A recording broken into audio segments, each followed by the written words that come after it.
ॐ श्रीराघवेन्द्राय नमः। श्रीगुरुभ्यो नमः। हरि ओम्। ओम श्री ராகவேந்திராய நமः. உலகம் முழுதும் நிறைந்திருக்கக்கூடிய அனைத்து ராகவேந்திர பக்தர்களுக்கும் சேத்ராமனின் பணிவான வணக்கங்களும் வாழ்த்துக்களும். நம்ம சென்ற எபிசோடில் நம்ம ராகவேந்திர சுவாமிகள் மற்ற மகான்களை விட எந்த விதத்திலே வேறுபட்டு நிற்கிறார், மாறுபட்டு நிற்கிறார் என்பது பற்றி ஒரு அலசல் we have made a study about it. இப்போது அந்த ராகவேந்திர சுவாமிகளை வழிபடும் முறை என்ன அப்படிங்கிறத பற்றி நம்ம ஒரு ஸ்டடி பண்ணுவோம்.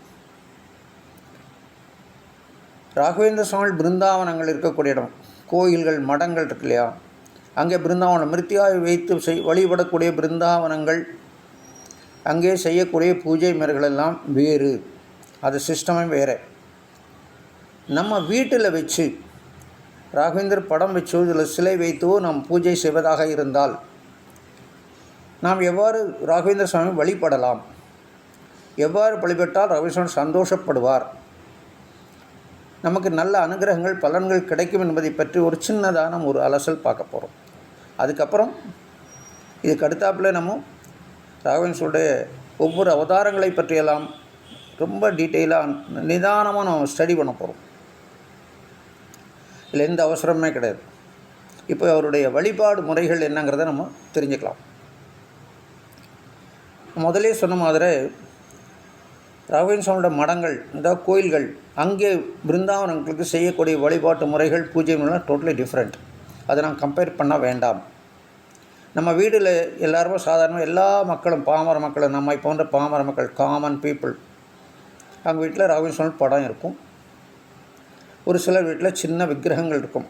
பித்தளையிலையோ காப்பர்லையோ இல்லை சில்வர்லேயோ செய்யப்பட்ட விக்கிரகங்கள் சின்னதாக இருக்கும், ரொம்ப பெருசெல்லாம் இருக்கிறது வாய்ப்பில்லை.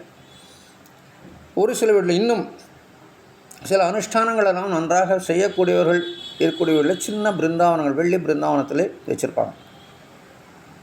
அதிலே இன்னும் சிலர் வீட்டில் அந்த வெள்ளி பிருந்தாவனத்துக்குள்ளே மிருத்தியை வைத்து நிரப்பி, சாலிகிராமத்தை வைத்து நிரப்பி அதுக்கு அபிஷேகம்லாம் பண்ணுவாங்க. சிலைகள் அல்லது பிருந்தாவனம் இருந்தக்கூடிய சந்தர்ப்பத்தில் அவங்களுக்கு நித்தியம் அபிஷேகம் செய்ய வேண்டும். அதாவது நித்தியம் அபிஷேகம் செய்யும்போது சுத்த ஜலத்தால் அபிஷேகம், கந்தோதகத்தால் அபிஷேகம். அதாவது சந்தன கட்டாய் வச்சு கல்லில் அரைக்கணும். வெளியில் மார்க்கெட்டில் வாங்கக்கூடிய சந்தனம் ஒரிஜினல் சந்தனம் அல்ல. ஒரிஜினல் சந்தன பவுடர்னால் அது இந்தியாவுக்குள்ளே ரொம்ப காஸ்ட்லியாக இருக்குது. எல்லா இடங்களுமே காஸ்ட்லியாக தான் இருக்க முடியும், ஏன்னா அதனுடைய வேல்யூ ஜாஸ்தி. நார்மலாக அதனால் நம்ம வீட்டில் சந்தன கட்டையை வாங்கி சந்தன கல்லில் வச்சு அரைச்சி அந்த சந்தனத்தை ஜலத்திலே கலந்து முதலில் சுத்த ஜலத்தாலும் அடுத்தாவில் கந்தம் கலந்த சந்தனம் கலந்த ஜலத்தாலும் அபிஷேகம் நித்தியம் பண்ணலாம். விசேஷ நாட்கள் வருகிறது என்று சொல்லுவோம். விசேஷ நாட்களில் நம்ம பால், தயிர், நெய், தேன், பழங்கள், சர்க்கரை மற்றும் இளநீர் இவைகளை கொண்டு அபிஷேகம் பண்ணலாம். அதுக்கப்புறம் உங்களுக்கு வசதி இருந்தது, அந்த சிலைக்கும் அல்லது பிருந்தாவனத்தும் கனகாபிஷேகம், தங்க காசுகளால், நவரத்னங்களால் அபிஷேகம் பண்ணலாம். அது உங்கள் சௌரியத்தை பொறுத்தது. ஆனால் நித்தியம் அபிஷேகம் செய்ய வேண்டியது கட்டாயம். அது சுத்த ஜலத்தாலும் கந்தோதத்தாலும், கலந்த சந்தனம் கலந்த ஜலத்தாலும் செய்வது சிறப்பு. விசேஷ நாட்டில் நான் சொன்ன பால், தயிர், தேனெல்லாம் பண்ணலாம்.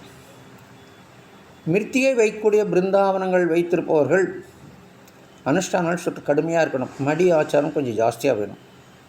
நார்மலாக அந்த மாதிரி யாரும் வீட்டில் பிருந்தாவனத்தில் மிருத்தியை வச்சுக்கிறது இல்லை. அதனால் நம்ம சாதாரண பாமர மகளத்தையே இப்போ பார்க்குறோம். இப்போ நித்தியம் நீங்கள் ராகவேந்திர சுவாமிகளுக்கு பூஜை பண்ணணும்னு சொல்லும்போது எடுத்த உடனே ராகவேந்திர சுவாமிகளுக்கு பூஜை பண்ணினால் ராகவேந்திர சுவாமிகள் ஏற்றுக்கொள்ள மாட்டார்.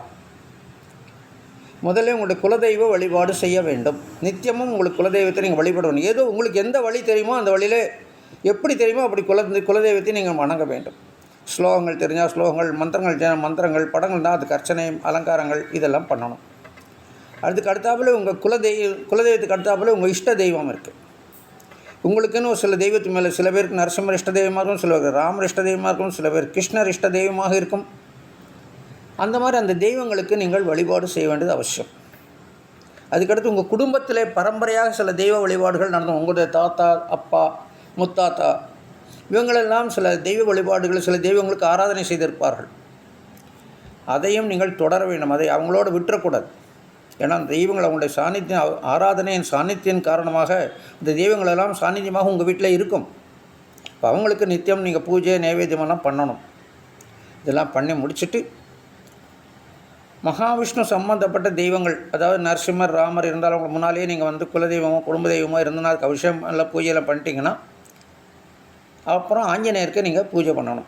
ஆஞ்சநேயர் நினைத்து அவர் படத்துக்கு அவருக்கு வந்து புஷ்பங்கள் சாத்தி, ஆஞ்சநேயர்னால் ராமநாமம் சொல்லி ஒரு 2 புஷ்பம் அச்சு போட்டுட்டு ராமராமான்னு சொன்னால் போகிறோம். ஆஞ்சநேயர் ரொம்ப சந்தோஷப்படுவார். வேறு ஒன்றும் வேண்டாம். அவர் ஆஞ்சநேயர் கும்பிட்றத விட ராமான்னு சொல்லிவிட்டு அவருக்கு புஷ்பம் போட்டிங்கன்னா அவர் ரொம்ப சந்தோஷப்படுவார். ஆஞ்சநேயர் வழிபட்டு இந்த தெய்வங்களுக்கெல்லாம் நீங்கள் நைவேத்தியம் பண்ணணும். முதல்ல குலதெய்வத்துக்கு நைவேத்தியம், உங்கள் இஷ்ட தெய்வத்துக்கு நைவேத்தியம், உங்கள் குடும்ப தெய்வத்துக்கு நைவேத்தியம், அப்புறம் அடுத்தாப்பில் மகாலட்சுமி நைவேத்தியம், அப்புறம் வாயு தேவருக்கு நைவேத்தியம் பண்ணிவிட்டு அப்புறம் ராகவேந்திர பூஜைக்கு நீங்கள் வரணும். படம் வச்சுருக்கிறதா முதல்ல விக்கிரகங்கள் தான் நான் சொல்லிட்டேன். முதல்ல அபிஷேகம்லாம் பண்ணி தொடச்சி அது சந்தனம் வச்சு புஷ்பங்கள் போட்டு அலங்காரம் பண்ணி வச்சிடலாம். படங்கள் தான் புஷ்ப மாலைகள் சாத்தி நீங்கள் வந்து ராகவேந்திர குருஸ்தோத்திரம் ஸ்ரீ பூர்ணபோத குருதீர்த்த பயோத்திவாரா என்னக்கூடிய குருஸ்தோத்திரம் உங்களுக்கு தெரிந்தால் அது குருஸ்தோத்திரம் சொல்லி பிரார்த்தனை செய்வது ரொம்ப சிறப்பானது. இதில் கற்றுக்கொள்ள வேண்டால் தயவுசெய்து அந்த ஸ்தோத்திரத்தை கற்றுக்கொள்ளுங்கள். ஏன்னா அவ்வளோ பவர்ஃபுல்லான ஸ்தோத்திரம். ராகவேந்திரனுக்கு ரொம்ப பிடித்தமான ஸ்தோத்திரம். அந்த 32 ஸ்லோகங்களை கொண்டதான ஸ்தோத்திரம் அப்பண்ணாச்சாரிய அவர்களால் இயற்றப்பட்டு அந்த ஸ்தோத்திரத்தில் சொன்னப்பட்டாலும் உண்மை என்பதற்கு ஹயகிரீமூர்த்தி சாட்சியாக வைத்து ராகவேந்திரம் நிறைவு செய்த ஸ்தோத்திரம் இந்த ஸ்தோத்திரம். நான் சொல்கிறது ஸ்ரீ பூர்ணபோத குருதீர்த்த பயோத்திபாரா என்று அப்பண்ணாச்சாரியர்களில் பாடப்பட்ட ஸ்தோத்திரம். அந்த ஸ்தோத்திரத்தை நீங்கள் தினமும் பாராயணம் செய்து ராகவேந்திரம் படத்து முன்னால் உட்கார்ந்து நீங்கள் இந்த ஸ்தோத்திர பாராயணம் பண்ணணும். அது 1 தடவையோ 2 தடவையோ 3 தடவை பண்ணிவிட்டு அவருக்கு அர்ச்சனை ஸ்ரீராகவேந்திராய நமஹ என்று சொல்லி புஷ்பத்தால் அவருக்கு அர்ச்சனை பண்ணுங்கள். அஷ்டோத்திரம் இருக்குது. அஷ்டோத்திரம் தெரிஞ்சால் அஷ்டோத்திரம் சொல்லுங்கள். அஷ்டோத்திரம் தெரியல என்று சொன்னால் அதை விட விசேஷமாக அந்த அஷ்டோத்திரம் சொல்வதை விட ஸ்ரீராகவேந்திராயனம் என்று சொன்னால் அவர் ரொம்ப பிடிக்கும். ஏன்னா அது அந்த ராகவேந்திராங்கிற எழுத்து பூராமே பீஜாட்ச மந்திரங்களால் ஆனது. ரொம்ப பவர்ஃபுல்லான மந்திரம் அது. ஸ்ரீராகவேந்திராய நமக. இதை சொல்லி நீங்கள் 108 தடவை சொல்லி அர்ச்சனை பண்ணலாம். அதுக்கப்புறம் நீங்கள் வந்து முதலே தெய்வங்களுக்கெல்லாம் நைவேத்தியம்னா இப்போ ராகவேந்திர சாமிக்கு நைவேத்தியம் தனியாக ராகவேந்திர சாமிக்கு ஸ்பெஷலாக ரொம்ப பிரமாதமாக ஒன்றும் பண்ண அவசியம் இல்லை. அவருக்கு 2 வாழைப்பழம், இல்லை கொஞ்சம் கல்கண்டு, இல்லை கர்ஜூரிக்காய், இல்லை உலர் திராட்சை, இந்த மாதிரி ஏதோ ஒன்று சிம்பிளாக அவருக்கு நைவேத்தியம் பண்ணால் ரொம்ப சந்தோஷப்படுவார்.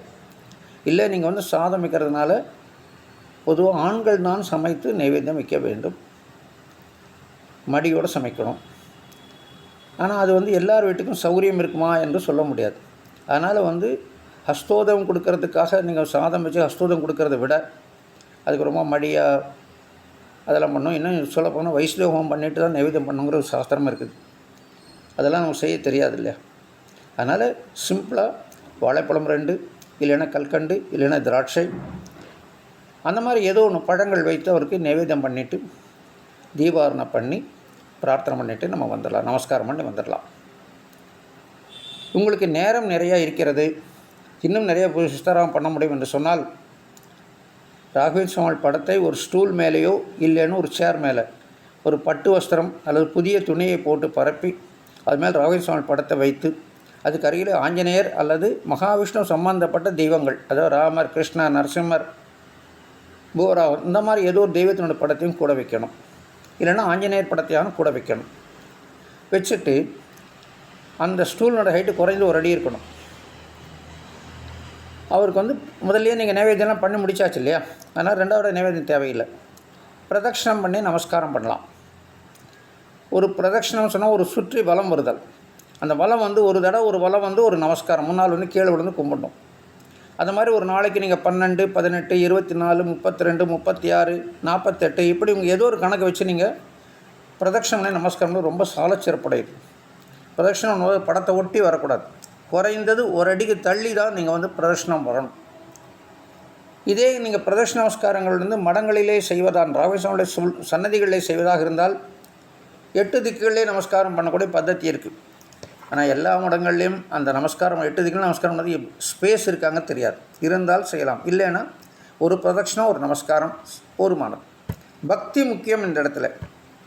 நீங்கள் எத்தனை நமஸ்காரம் பண்ணுறேன்னு சொல்லிட்டு எவ்வளோ தூரம் பக்தியாக செய்கிறீங்கிறது தான் ராகவேந்திர சுவாமியோட கணக்கு. ஸோ அந்த வகையாக நீங்கள் ராகவேந்திர சுவாமிக்கு நீங்கள் வழிபாடு செய்யலாம்.